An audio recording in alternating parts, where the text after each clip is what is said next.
தச்சனோட சம்பந்தி தச்சங்கிட்ட அடுத்த சூரிய மறைவுக்குள்ள என் பையனுக்கும் உன் பொண்ணுக்கும் கல்யாணம் நடந்தே ஆகணும். அப்படி நடக்கலையா உன் பிரபஞ்ச அதிபதிங்கிற ஒட்டுமொத்த பதவியை என்கிட்ட கொடுத்துட்டு நீ தூரம் போயிடணும் அப்படின்னு சொல்லி ஒரு டீலிங்க பேசி முடிச்சிட்டாரு. தச்சனும் அதுக்கு கட்டுப்பட்ட மாதிரி தெரியுது. ஏன்னா வாக்கு தவறாதவன் இந்த தச்சன். அந்த பிரச்சனையெல்லாம் சொல்லி அதுக்குள்ள எனக்கு செலவு பண்ணி கொடுக்கணும் வாய்ப்பு இருக்கா அப்படின்னு கேட்டா அதுல நம்ம ஜடன் கொஞ்சம் கோவம் ஆயிட்டாரு. அதெல்லாம் என்னால முடியாது, வேணும்னா எல்லாம் வல்ல உன்னோட கடவுள் மகாவிஷ்ணு இருக்காரு அவரையே கும்பிட்டுக்க, அவரோட அருள் இருந்தா எல்லாம் நடக்கும் அப்படின்னு சொல்லிட்டு விறுவிறுன்னு கோவமா அரண்மனையை விட்டு வெளியில வந்துட்டார். அதுக்கப்புறம் இப்ப என்னாச்சுன்னு பாப்போம். அந்த சீனை பத்தி பார்க்காம அப்படியே கொஞ்சம் கட் பண்ணி பக்கத்துல இருக்கிற கிராமத்தை காட்டுறாங்க. அதான் ஒரு பொடியன் 1-2 வரமா ஒரு சிவலிங்கத்துக்கு மேல ஏறி வாங்கினா இல்லையா, அந்த இடத்துல நடக்குது. என்ன இருக்கு, எல்லா பேரும் வானத்தை பாத்துக்கிட்டே இருக்காங்க. வறட்சி, மழை பெய்யல, மழை தண்ணி இல்லாம விவசாயம் பண்ண முடியல, குடிக்க கூட தண்ணி இல்லங்கிற ரேஞ்சுக்கு கவலை. மழை வேண்டி வருட பகவான கும்பிட்டு நம்ம சிவலிங்கத்தையும் கும்பிட்டு ஏகப்பட்ட ஆராதனைகள் நடந்திருக்கு. குறிப்பா இந்த சாமியார் இருப்பார்ல, ஐயர் பூஜை போடுவார்ல, அவரு மணிக்கணக்கா பூஜை பண்ணியுமே மழை வரல. மழை வரல ஏன்னு சொல்லிட்டு அங்க இருக்கிறவங்க எல்லாம் வருத்தப்பட்டு பேசிட்டு இருப்பாங்க. அப்போ அங்க இருந்து நம்ம பொடிய நம்ம மாப்பிள்ள இருக்காப்ல அவர் சொல்றாரு, அதெல்லாம் ஒண்ணும் பிரச்சனை இல்ல, நான் எல்லாம் அந்த சிவன் கிட்ட கேக்குறேன், கண்டிப்பா எனக்காக அவர் மழை தருவார் அப்படின்னு முழு நம்பிக்கையோட கடவுளை கும்பிட ஆரம்பிக்கிறான். அதை பார்த்த ஐயருக்கு செம்ம காண்டாகுதுங்க. யாருவன் சாதாரண பொடிய இவன் கும்பிட்டா மழை வந்துருமா? நான் எவ்வளவு பெரிய தவஸ்ரீ, எவ்வளவு கஷ்டப்பட்டு எத்தனை வருஷங்கள் நான் தவம் பண்ணி இருக்கிறேன், நானே கும்பிட்டு வராத மழை இந்த பொடியை கேட்டதும் வந்துட போதா அப்படின்னு அங்க இருக்கிற மக்கள் கிட்ட ஏக வசனம் பேசிக்கிட்டு இருக்காரு. அதுக்குள்ள அந்த பொடியன் சிவலிங்கத்தை பார்த்து, எனக்காக என் கிராமத்து மக்களுக்காக கொஞ்சம் மழை கொடுத்தீங்கன்னா நல்லா இருக்கணும் சாமி, மழை கொடுங்க மழை கொடுங்க மழை கொடுங்கன்னு விடாம வேண்டிக்கிட்டே இருக்கான். அவனோட வேண்டுதல்ல நம்ம சிவன் இந்த பக்கம் அரண்மனையை விட்டு கோமா வெளியில வந்தார்ல, வந்தவர் அப்படியே ரைத்து போய் அவன் கேட்டது என்ன, மலை. மலைக்கு முன்னாடி என்ன வரைக்கும் நல்லா காத்தடிக்கும், ஜிலு ஜிலுன்னு அடிக்கும், அதுக்கப்புறம் தான் மழை பெய்ய ஆரம்பிக்கும். அப்படியே கண்களை மூடி அவனோட பக்தியில இவர் மூழ்கி அவன் கேட்டதை கிடைக்கும்படி செய்து கொண்டிருக்கிறார். அந்த கிராமத்துல காத்து நல்லா வீசும்போது இங்கேயும் காத்து நல்லா வீசுது. சொல்ல போனா லைட்டா ஒரு சூறாவளி காத்து மாதிரி வீசுது. இருக்கிறவங்க தெரியாத ரேஞ்சுக்கு காத்து வீசுது. சரி, அதுல எதுக்க நடந்து வந்துகிட்டு இருக்காங்க. எதுக்கு நம்ம ஜடன் இருக்கிறது அவங்களுக்கு தெரியல. அடுத்த கொஞ்ச நேரத்துல அந்த பையன் வேண்டிக்கிட்ட மாதிரியே மழை ஜோரா பெய்யுதுங்க. அந்த மலைய கிராமத்து மக்கள் எல்லாம் கொண்டாடுறாங்க. ஆனா அந்த ஐயரோ மலைக்கு பயந்துகிட்டு மரத்துக்கு கீழே போய் ஒளிஞ்சுக்கிறாரு. நம்ம மாப்பிள்ள கூட ஜாலியா வெளியில வந்து மலையில விளையாண்டுகிட்டு இருக்கான். இந்த பக்கம் சதிதேவியோ சரியா எதுவும் எதுக்கு நிக்கிறதே தெரியல. அந்த நிலைமையில கண்ணை மூடிக்கிட்டு நடந்து வர மாதிரி நடந்து வராங்க. அப்படி நடந்து வரும்போது சகதி வலிக்கு அப்படியே பொத்துன்னு கீழே விழ போக அப்படியே அலாக்கா நம்ம ஜடன் அவங்கள புடிச்சுக்கிறார். அப்படி பிடிக்கும் போது சதி ஜடனை பரிசிக்க வேண்டியதா போயிடுது. இதையெல்லாம் தூரமா இருந்து நம்ம சேவகனும் நந்தியும் பாத்துக்கிட்டு தான் இருக்க. இவங்களும் அப்படியே அந்த பரிசத்தை உணர்ந்தபடி கண்ணை திறந்து பார்த்தா எதுக்கு இருக்கிறது ஜடன் இல்ல, அந்த சிவன் தான். இத்தனை காலமா ஜடனாய் சிவன் தான் இங்க வந்திருக்கிறார், தனக்காக வந்திருக்கிறார் அப்படின்னு அவங்களுக்கு கொஞ்சம் குஷி சந்தோஷம் எல்லாத்தையும் நினைச்சு பாக்குறாங்க. ஜடனா மனித ரூபம் எடுத்து இவர் எவ்வளவு கஷ்டப்பட்டிருப்பாருன்னு எல்லாத்தையும் நினைச்சு பாக்குறாங்க. முதல கிட்ட இருந்து தன்னை காப்பாத்துறது உட்பட நினைச்சு பாக்குறாங்க. இந்த திருவிளையாடல் யாருக்காக, எனக்காகவா அப்படின்னு கேக்குறாங்க. எனக்காகவா எவ்வளவு கஷ்டப்பட்டீங்க, ஈசன் கைலாயத்தை விடுத்து இங்க வந்தது எனக்காகவா, எல்லாம் எனக்காகவா அப்படின்ற மாதிரியே சரி பேசிட்டு இருக்காங்க. உண்மையிலேயே உங்களுக்கு என் மீது இவ்வளவு அன்பா அப்படின்னு கேட்க, அதுக்கு நம்ம சிவன் அளப்பெரிய அன்பு உண்டு அப்படின்னு சொல்றாரு. ஆனா என்னோட அன்பு இந்த முழுமையான சிருஷ்டிக்கும் உண்டு அப்படின்னு சொல்றாரு. இருக்கட்டும், ஆனா உங்கள் மீதான எனது அன்போ உங்களின் மீதான எனது உரிமையோ இந்த சிருஷ்டியை விட அதிகமல்லவா அப்படின்னு சதி கேக்குறாங்க. இல்லை, உனக்கும் சரி இந்த சிருஷ்டிக்கும் சரி சிவன் மீது சரிபாதி உரிமை உண்டு அப்படின்னு சொல்றாரு. அப்பதான் அவங்களுக்கு ஒண்ணு ஞாபகம் வருதுங்க. கொஞ்ச நாளைக்கு முன்னாடி தச்சங்கிட்ட எனக்கு பூரண நம்பிக்கை உண்டு, சதிக்காக நான் ஒரு அருமையான ஒரு சிற்பத்தை வடிக்க போறேன். அது இதுவரைக்கும் நான் பண்ண சிற்பக்கலைகளிலேயே மிகச்சிறந்த சிற்பக்கலையா இருக்கும். அதன் மூலமா கல்யாண மாப்பிள்ளையோட முகமும் சரியாகும் அப்படின்னு சொன்னார் இல்லையா, அது நம்ம சதிக்கு ஞாபகம் வருது. ஓ, இப்ப எனக்கு தெரிஞ்சு போச்சு எதுக்காக நீங்க வந்திருக்கீங்கன்னு புரிஞ்சு போச்சு. அந்த கல்யாண மாப்பிள்ளையோட முகத்தை சரி பண்ண தானே வந்திருக்கீங்க. எங்க அவனோட முகம் அறகுறையா இருந்தா எங்க அம்மா மூலமா பிரச்சனையாகி கல்யாணம் நின்னு போயிடுமோ அப்படின்னு பயந்து நீங்க தொல்லையா நினைக்கிற என்ன இன்னொருத்தவனுக்கு கட்டி வைக்கிறதுக்காக தானே இவ்வளவு மெனக்கறீங்க, கஷ்டப்படுறீங்க அப்படின்னு தப்பா புரிஞ்சுக்கிறாங்க நம்ம சதிதேவி. அவனை நான் கல்யாணம் பண்ணணும், அதுல உங்களுக்கு அம்புடி சந்தோஷமா, சரி நான் கல்யாணம் பண்ணிக்கிறேன், அவனையே கல்யாணம் பண்ணிக்கிறேன், எல்லாம் ஏன் தப்பு, என்ன சொல்லணும், எங்க அப்பா எவ்வளவோ சொன்னாரு, எல்லாத்தையும் விடுத்து உங்களை நம்பினேன், உங்களை தேடி அங்க வந்தேன், ஆனா நீங்க என்ன பண்ணீங்க, என்ன உதாசீனப்படுத்தி வெளியில அனுப்பிச்சு விட்டீங்க, உங்களை கல்யாணம் பண்ணக்கூடிய அந்த தகுதி எனக்கு இல்லைன்னு சொல்லி என்ன வெளியில அனுப்பிச்சு விட்டீங்க, இதெல்லாம் எனக்கு தேவைதான் அப்படின்னு அழுகுறாங்க. உங்களை அடையணுன்றதுக்காகவே ஏதோ விரதம் எல்லாம் இருக்க சொன்னாங்க. உங்களை நினைச்சு நான் விரதம் இருந்தேன், அந்த விரதம் கூட பாதியில நின்னு போச்சு. சரி, உங்களோட நினைப்பதான் என்னால பூர்த்தி செய்ய முடியல, என்னோட நினைப்பையும் என்னால பூர்த்தி செய்ய முடியல, குறைஞ்சபட்சம் எங்க அப்பாவோட நினைப்பையாவது பூர்த்தி செய்யலாமே அப்படின்னு சொல்லிதான் அவர் விருப்பப்படி கல்யாணம் பண்ணிக்கிறதுக்கு நான் ஒத்துக்கிறதா சொன்னேன். ஏதோ ஒரு கஷ்டத்துல அவர் வேற சூசைட் பண்ணி பேர் மிரட்டதுனால அவருக்கு நான் வாக்கு கொடுத்தேன், நீங்க சொல்ற மாப்பிள்ளையே கட்டிக்கிறேன்னு அப்படின்னு அந்த பழைய மேட்டெல்லாம் எடுத்து சொல்ல அதுக்கு நம்ம சிவன் ஆம் உண்மைதான், சதி கொடுத்த அந்த வாக்கு ஆதிபரா சக்தியோட வாக்கு, அது சதி காதலுக்காக தன் வாக்கை துறக்கலாகுமா அப்படின்னு கேட்கிறாரு நம்ம சிவன். அந்த வாக்கு என்ன ஆச்சுன்னு கேட்கிறாரு. நீங்க தான் கடவுளாச்சே, என்ன அந்த வாக்குல இருந்து நீங்க விடுவிக்க கூடாதா அப்படின்னு நம்ம சதி கேட்டா அதுக்கு சிவன் கிட்ட இருந்து எந்த பதிலும் இல்ல. இப்ப கூட பாருங்க, எனக்கு கல்யாணம் பண்ணி வைக்கணும், இந்த தொல்லையை எப்படியாவது கல்யாணம் பண்ணி புகுந்த வீட்டுக்கு தள்ளி விட்டுறணும் சொல்லி தானே இவ்வளவு மெனக்கட்டு கஷ்டப்பட்டுக்கிட்டு இருக்கீங்க, எனக்கு எல்லாம் தெரிஞ்சு போச்சுங்கிற மாதிரி தப்பா புரிஞ்சுக்கிட்டு இப்படி பேசிட்டு இருக்காங்க, பெணாத்திக்கிட்டு இருக்காங்க. உங்களுக்கு யார் மீதும் அன்பே கிடையாதா? ஒவ்வொரு தடவையும் என் ரணத்தை அதிகமாக்குறதுக்காகவே ஏன் என் முன்னாடி வந்து வந்து போறீங்க அப்படின்னு திட்டுறாங்க. அதுக்கு நம்ம சிவன் மறுபடியும் கேட்கிறார். உன்னோட அந்த காதலை ஏற்கக்கூடிய எண்ணத்துல தான் நான் வந்திருக்கிறேன்னு சொன்னா, உன்னை கல்யாணம் பண்ணக்கூடிய அந்த நோக்கில தான் நான் வந்திருக்கிறேன் அப்படின்னு சொன்னா, தாட்சாயினி ஆகிய நீ தட்சனுக்கு கொடுத்த அந்த வாக்கு அப்புறம் என்ன ஆகுது? நீ ஆதிபரா சக்தியோட சொரூபம், உன்னோட வாக்கு சத்தியம், அது பொய்கள் ஆகாது. நீயும் நானும் பிரிகிறது எவ்வளவு பெரிய விஷயமோ அதுக்கு சமமானது உன்னோட வாக்கு. அந்த வாக்கு இப்ப என்ன ஆயிடும்? உன்னோட வாக்கு பொய்யாயிட கூடாது அப்படிங்கிறாரு நம்ம சிவன். என் மீது நீ கொண்ட காதலுக்காக வாக்கு தவறலாமா அப்படின்னு கேட்கிறார். சொல்லு, உன்னால அது முடியுமா? வாக்கு தவற தயாரா அப்படின்னு கேட்கிறார். உன் வாக்கு சத்தியமானது, அதுக்கு நாம ரெண்டு பேரும் பிரிய வேண்டியதுதான் ஒரு சொல்யூஷன் அப்படின்னா, உன் வாக்க காப்பாத்த அந்த பிரிதலை நான் ஏற்க தயாரா இருக்கிறதா கூட நம்ம ஜீவன் சொல்றாரு. அந்த பிரிவுதான் என்னை இங்க இழுத்து வந்தது அப்படிங்கிறாரு. உன்னோட வாக்க நிறைவேற்றுறதுக்காகத்தான் நான் இங்க வந்திருக்கேன் அப்படின்னு சொல்றாரு. அப்படியா, சரி, என் வாக்க நிறைவேற்ற தானே வந்தீங்க,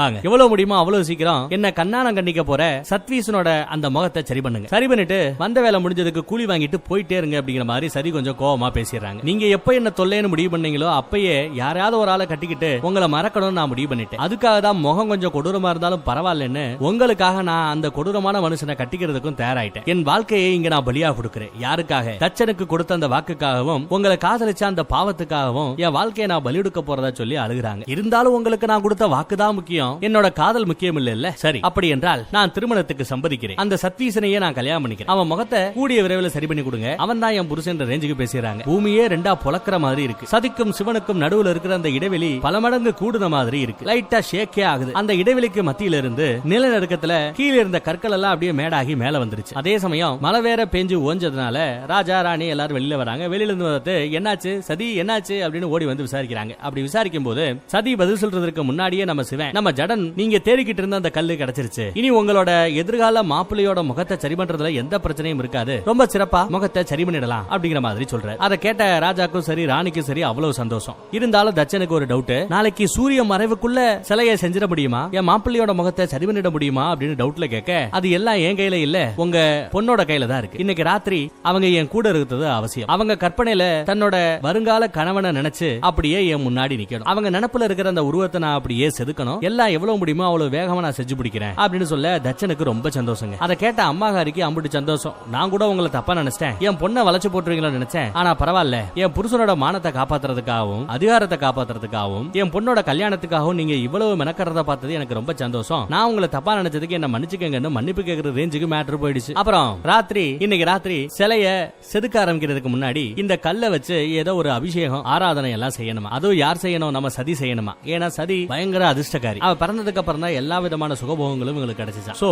சௌபாக்கியவதியான இவங்க கையால ஒரு பூஜை பண்ணி அந்த கல்லை ரெடி பண்ணா அந்த கல்லு பிற்காலத்துல உடையாது அப்படின்னு ஒரு ஐதீகம். அதுக்காக தான் அப்பாவே இவங்க கைப்பட ஒரு பூஜை செய்யணும், பூஜை செஞ்சு கல்லை ஒப்படைக்கிறதா சொல்றாரு. அந்த பக்கம் பார்த்தா சிவனோட வாரிசால தான் தனக்கு சாவு நிச்சயம் அப்படின்னு வர வாங்கின அந்த அரக்கன் இன்னொரு அரக்கனை வர சொல்றான். வர சொல்லி, இந்த மாதிரி நான் எவ்வளவோ பேரை சதியை கொல்றதுக்காக அமிச்சேன், ஒருத்தன் கூட உசுரோட திரும்பி வரல, வந்தாலும் தோல்வியோட தான் திரும்பி வந்தாங்க, அவங்கள நான் உசுரோட விடல, நீயாவது உருப்படியா சதியோட சோழியை முடிச்சு விட்டு வா அப்படின்னு சொல்றாப்ல. சிவனோட முழு பாதுகாப்புக்குள்ளதான் இப்ப அந்த சதி தேவி இருக்கா. ஆனா அது எல்லாத்தையும் தாண்டி சதியை கொல்ல வேண்டிய பொறுப்பு உன்னோடது அப்படின்னு அந்த பொறுப்பை ஒப்படைக்கிறாரு இந்த அரக்கன். ஒரு அருமையான திட்டம் தீட்டி இருக்கிறானா. அந்த திட்டம் மட்டும் சக்சஸ்ஃபுல்லா முடிஞ்சிருச்சுன்னா எல்லாம் எனக்கு ஏத்த மாதிரியே நடக்கும்னு சொல்றாரு. அந்த பக்கம் ரேவதியோ சதிக்கு அட்வைஸ் பண்ணிட்டு இருக்காங்க. ஓ வாழ்க்கை உன் கையில, வேற யார் கையிலும் கிடையாது, முடிவெடுக்க வேண்டியது நீதான். சத்வீசனா இல்ல அந்த ஈசனா அப்படின்னு கேட்டுக்கிட்டு இருக்காங்க. ஆனா மனசுக்குள்ள நம்ம சதியை நினைச்சுக்கிட்டு இருக்காங்க. அட போமா, அந்த ஈசனே வந்து என்னையும் சத்வீசனையும் சேர்த்து வைக்கிறதுக்காக மனித ரூபம் எடுத்திருக்கிறார். இந்த நிலைமையில நானாவது ஈசனை கல்யாணம் பண்றதாவது நடக்கிறத பேசுங்கிற மாதிரி மனசுல ஒரு ஓட்டம் ஓடிக்கிட்டு இருக்கு. இந்த மேட்டர்லாம் எப்படி நான் உங்ககிட்ட சொல்றது அப்படின்னு சொல்லி குழம்புறாங்க. அது தெரியாம ரேவதியோ இங்க இருந்து ஓடிப்போ அப்படின்னு விரட்ட பாக்குறாங்க. அப்புறம் சதி தேவி ரேவதியை பார்த்து அந்த மன குமுறலை சொல்லிடுறாங்க. அந்த ஈசனே இந்த கல்யாணம் நல்லபடியா நடக்கணும்னு இறங்கி வேலை செய்யும் போது நம்மளால என்ன செய்ய முடியும்? இங்க நடக்கிற அத்தனை விஷயமே இந்த கல்யாணம் எந்த பிரச்சனையும் இல்லாம நல்லபடியா முடியறதுக்காக நடந்து கொண்டு இருக்கிறது. ஈசனுக்கு விருப்பம் இல்லாதப்ப நம்மளால என்ன செய்ய முடியுங்கிற மாதிரி சொல்லி வருத்தப்பட்டு அழுதுகிட்டு இருக்காங்க. பின்னாடியே அம்மா வந்துடுறாங்க. கல்யாணத்துக்கு லேட் ஆயிடுச்சு, சட்டுப்பட்டு கிளம்பு, குளி, ட்ரெஸ் மாத்து அப்படி இப்படின்னு ஆர்டர் கொடுத்துட்டு போறாங்க. ஏன் கவலையா இருக்க? புகுந்த வீட்டுக்கு போறது பொண்ணா பிறந்த எல்லா பேருக்கும் ஒரு நாள் கண்டிப்பா செய்ய வேண்டிய ஒரு விஷயம். நீ ஒண்ணு கல்யாணம் பண்ணி அங்கேயே போய் உன்னோட முழு ஆழ்காலத்தையும் ஸ்பெண்ட் பண்ண போறது இல்ல. வீட்டோட மாப்பிள்ளையா தானே அந்த பையன் இங்க தங்க போறார். அதுவும் முகம் இப்ப அசிங்கமா இருக்கு, கொஞ்ச நாள்ல அழகாயிட போகுது. அதுக்கப்புறம் என்ன கவலைங்கிற மாதிரி நல்லபடியா பேசி பொண்ணை கூட்டிட்டு வராங்க, அழைச்சிட்டு வராங்க. இப்ப அழைச்சிட்டு வர்றது பொண்ணு மாப்பிள்ளை சந்திப்புக்காக அல்ல, இவங்களோட கையால அந்த கல்லுக்கு செய்ய வேண்டிய அபிஷேகங்கள் எல்லாம் நல்லபடியா செஞ்சு முடிக்கணும். அப்படி செஞ்சு முடிச்சாதான் இவங்களோட அதிர்ஷ்டத்துல அந்த கல்லு உடையாம நல்லபடியா செதுக்கி சிலையாகும். அதற்கான பூஜைகள் நடக்குது. பூஜை எல்லாம் முடிஞ்சதுக்கு பிறகு நம்ம சேவகன் பூஜை எல்லாம் முடிஞ்சிருச்சு, சதியை தவிர மீதி எல்லாரும் இங்க இருந்து போங்க